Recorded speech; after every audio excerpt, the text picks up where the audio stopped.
स्वायंभुवस्येह मनो वंशोऽयं विस्तरात् श्रुतः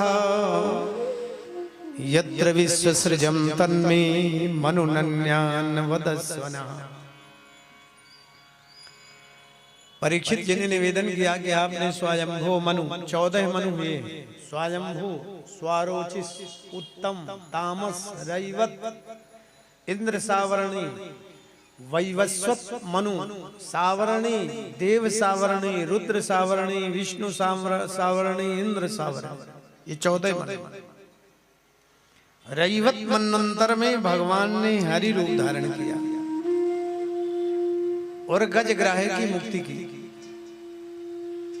परीक्षित जी ने निवेदन कर दिया, इस कथा को आप विस्तार में सुनाओ।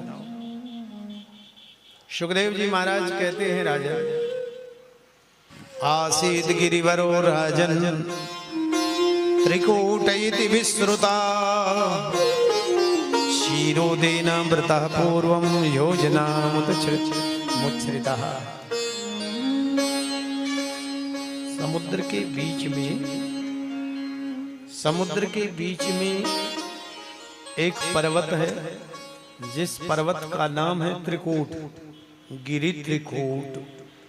तापरवस लंका, त्रिकूट पर्वत पर ही लंका है, जहां रह रावण सहज असंका।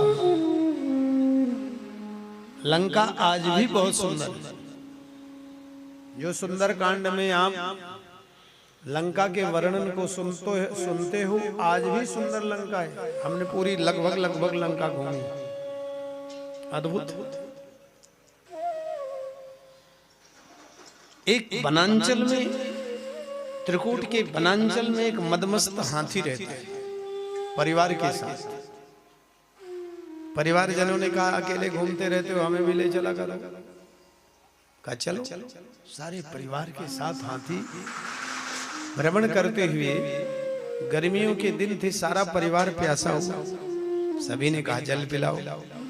हाथी एक तालाब में ले गया। अब तालाब का वर्णन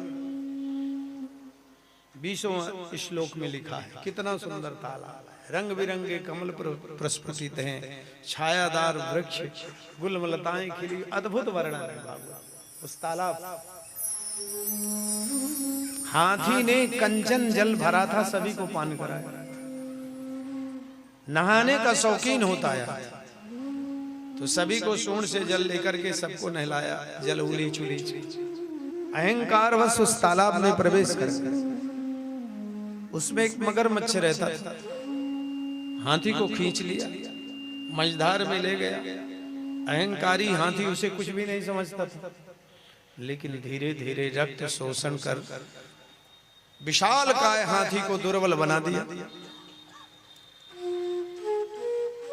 हाथी ने अब निकलना चाहा, नहीं निकल पाया।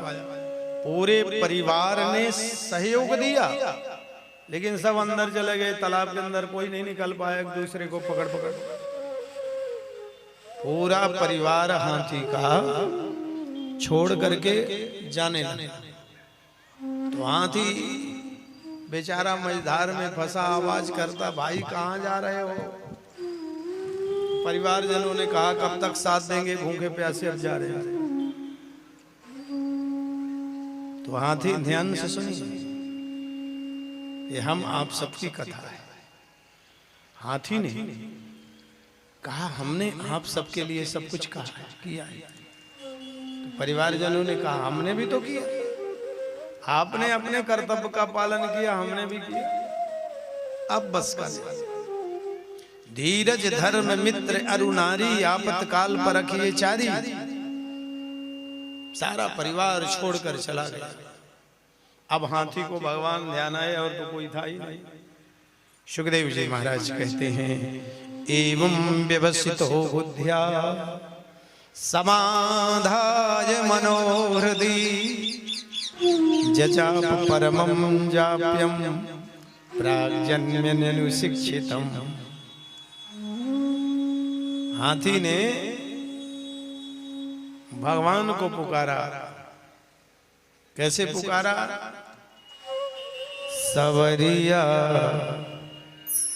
कई उंगली दिखाई, 2 की 3। सवरिया ले चल